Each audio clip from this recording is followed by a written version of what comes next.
સુરતમાં ગ્રીષ્મા હત્યાકાંડ જેવી ઘટના સામે આવી છે। પ્રેમીએ પ્રેમિકાને મોતને ઘાટ ઉતારી દીધી। યુવકે યુવતીના ગળાના ભાગે ચપ્પુના ઘા માર્યા।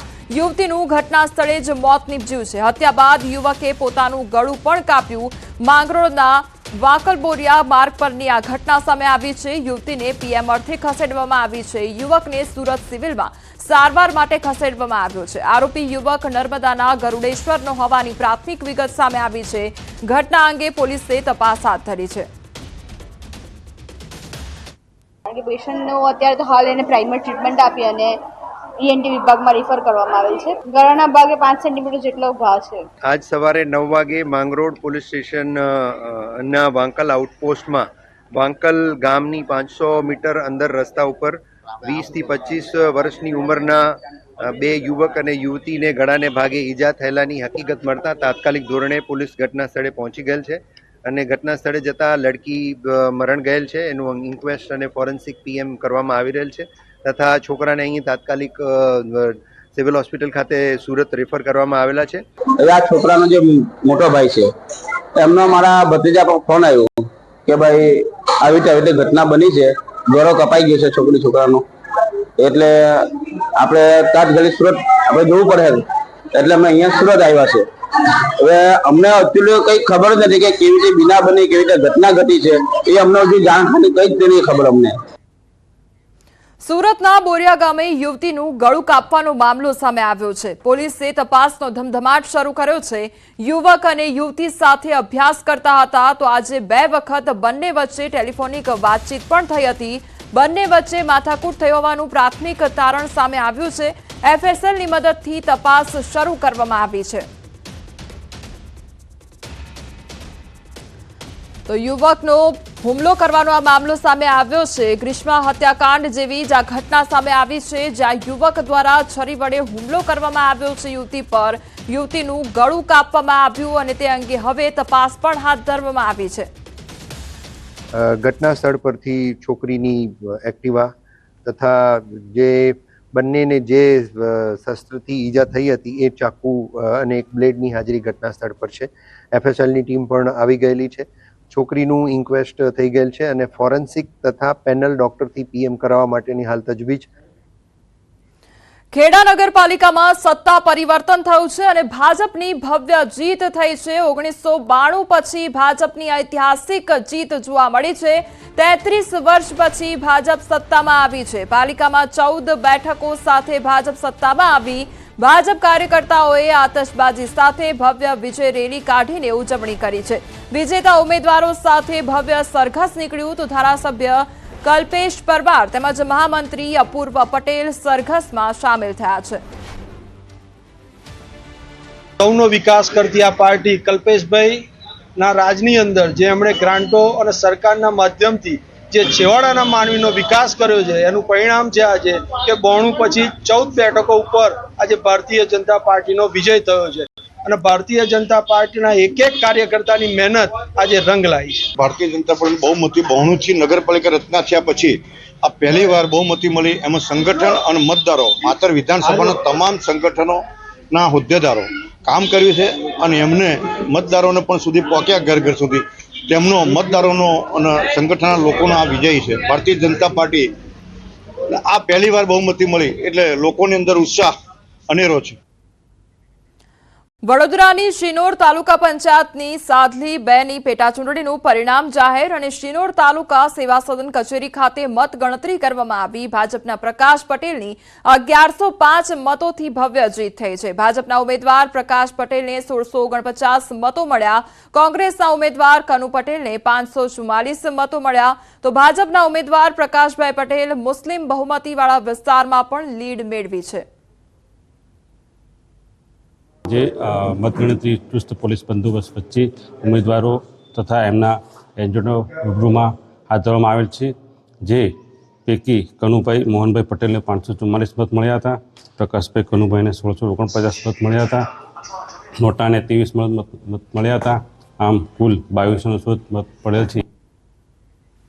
પાટણ જિલ્લામાં ભાજપનો ભગવો લહેરાયો છે. હારીજ, રાધનપુર અને ચાણસ્મા પાલિકામાં ભાજપની જીત થઈ છે.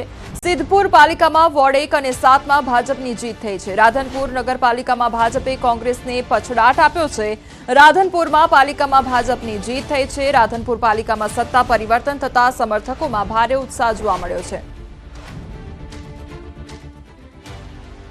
સ્થાનિક સ્વરાજની ચૂંટણીનું આજે મતગણતરી હતી ત્યારે ચોક્કસ કહી કે દરેક જગ્યાએ ક્યાંક ભાજપની બહુમતી સામે આવી છે. દ્રશ્ય બતાવીશ કે જે રીતે પાટણ જિલ્લાની જો વાત કરીએ તો 3 નગરપાલિકા અને સિદ્ધપુરના વોર્ડ નંબર 1 અને 7ની પેટા ચૂંટણીની મતગણતરી હતી, જેમાં સિદ્ધપુરના વોર્ડ નંબર 1 અને 7માં ક્યાંક ભાજપની બહુમતી મળી છે. બીજી બાજુ ચાણસ્મા નગરપાલિકાની વાત કરીએ તો ચાણસ્મા નગરપાલિકામાં ફરી ક્યાંક ભાજપે પુનરાવર્તન કર્યું છે, એટલે કે ભાજપ શાસિત નગરપાલિકા ફરી ચાણસ્મા નગરપાલિકા બનશે. બીજી બાજુ હારીજ નગરપાલિકાની વાત કરીએ તો હારીજ નગરપાલિકામાં ભાજપે સ્પષ્ટ બહુમતી હાંસલ કરીને ક્યાંક ફરી ભાજપનો ભગવો લહેરાયો છે. પરંતુ ચોક્કસ કહી કે જે રીતે રાધનપુર નગરપાલિકા જે હાઈ પ્રોફાઇલ નગરપાલિકા તરીકે ઓળખાતી હતી, જ્યાં વર્ષોથી કોંગ્રેસ શાસિત આ નગરપાલિકા હતી, પરંતુ અહીંયા પણ ક્યાંક ભાજપનો ભગવો લહેરાયો છે અને કોંગ્રેસ પાસેથી ક્યાંક ભાજપે સત્તા આંચકી લીધી છે. એટલે ચોક્કસ કહીએ કે રાધનપુર નગરપાલિકામાં પણ ભાજપનો ભગવો લહેરાયો છે. એટલે ક્યાંક ને ક્યાંક ભાજપની બહુમતી થતાં ત્રણેય નગરપાલિકામાં ભાજપ સમર્થકોમાં, ઉમેદવારોમાં તમામ ક્યાંક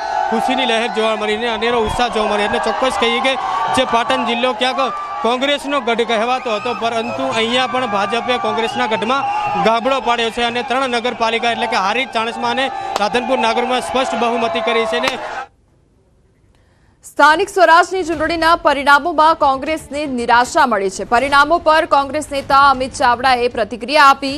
જનતાના જનાદેશનો સ્વીકાર કરીએ છીએ તેવું કહ્યું. ક્યાં ખામીઓ રહી ગઈ તેના પર મંથન કરીશું તેવી પ્રતિક્રિયા આપવામાં આવી છે. પરિણામોની સમીક્ષા કરીને એની વિગતવાર વાત થોડી વારમાં જ પ્રદેશ કોંગ્રેસ સમિતિ તરફથી પ્રેસ કોન્ફરન્સ કરીને કહેવામાં આવશે. એના પર વિસ્તૃત વાત નથી કરતો, પણ એટલું જ કહીશ કે જનતાનો જે પણ જનાદેશ છે એનો અમે સ્વીકાર કરીએ છીએ અને જ્યાં પણ અમારી કમીઓ રહી ગઈ હશે એની સમીક્ષા કરીને આગળ વધીશું. દ્વારકાની સલાયા નગરપાલિકામાં ભાજપને મોટો ઝટકો પડ્યો છે અને સલાયા પાલિકામાં ભાજપનું ખાતું જ ન ખુલ્યું. પાલિકામાં કોંગ્રેસ અને આમ આદમી પાર્ટીનો દબદબો જોવા મળ્યો. તો કુલ 28 બેઠકોમાંથી 15 પર કોંગ્રેસની જીત થઈ તો 13 બેઠક પર આમ આદમી પાર્ટીનો વિજય થયો છે. પાલિકામાં અમારી 15 સીટો આવી છે, 28ની સીટ છે, 13 સીટો છે એની ઉપર આમ આદમી પાર્ટી ચૂંટાણી છે, જ્યારે ભારતીય જનતા પાર્ટી અને MIM બે પાર્ટી પણ અહીંયા ચૂંટણી લડતી હતી. હાલાકી એમને એક પણ સીટ જીતી નથી.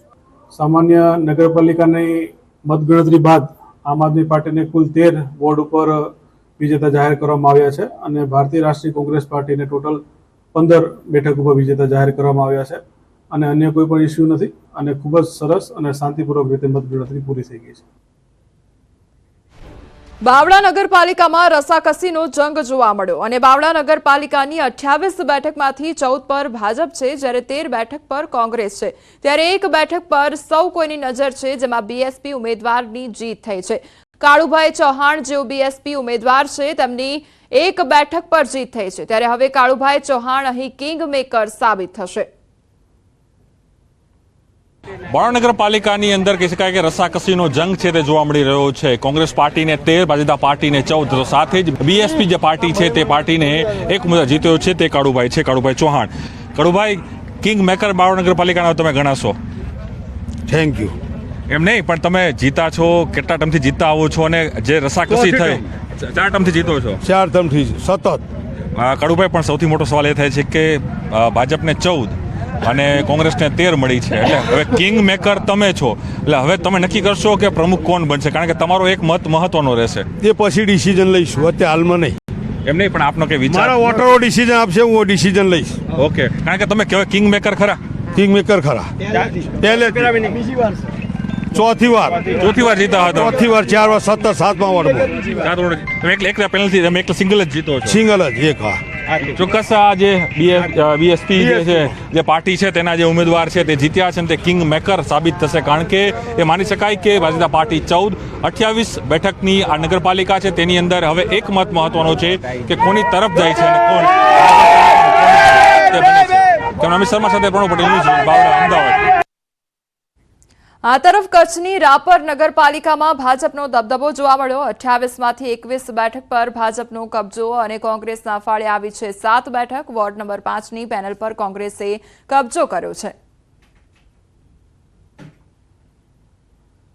ખૂબ આનંદનો દિવસ છે આજે રાપરમાં ભારતીય જનતા પાર્ટીની અમારી બોડી બની ચૂકી છે। 6 વોર્ડની ગણતરીના અંતે અત્યાર સુધી અમે 18 સીટો જીતી ચૂક્યા છીએ, એટલે અમારી બોડી બની ગઈ છે અને હજી 7 નંબર વોર્ડ પણ અમે 4 સીટો વિજય બની રહ્યા છીએ, એટલે ભવ્ય વિજય આ રાપરમાં ભારતીય જનતા પાર્ટીનો થયો છે।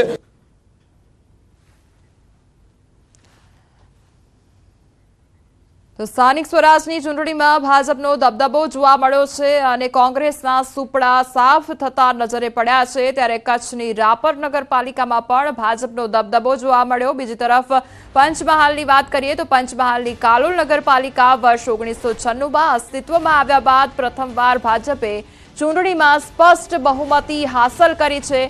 જાહેર થયેલા પરિણામમાં ભાજપને 11 અને અપક્ષને 10 બેઠકો મળી છે।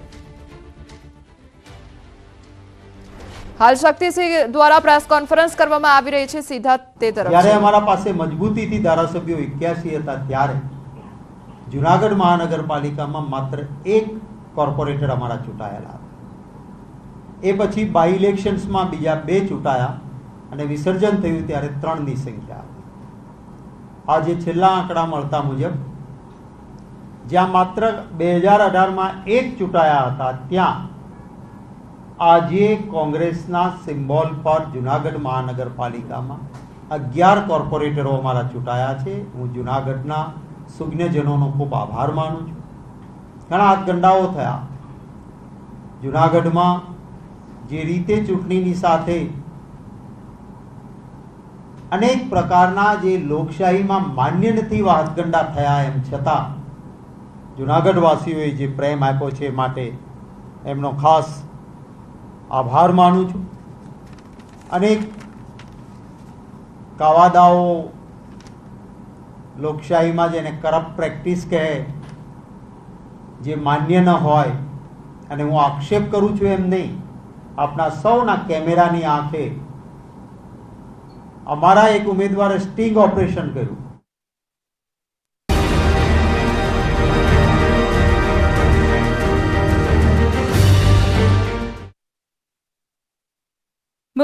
પંચમહાલના કાલોલ નગરપાલિકાના વોર્ડ નંબર 4માં અપક્ષનો દબદબો જોવા મળ્યો। અપક્ષના 4 ઉમેદવારો અહીંયા વિજેતા થયા છે, તો ગોંડલની સુલતાનપુર બેઠકની પેટા ચૂંટણીમાં ભાજપની મહિલા ઉમેદવારનો વિજય થયો છે।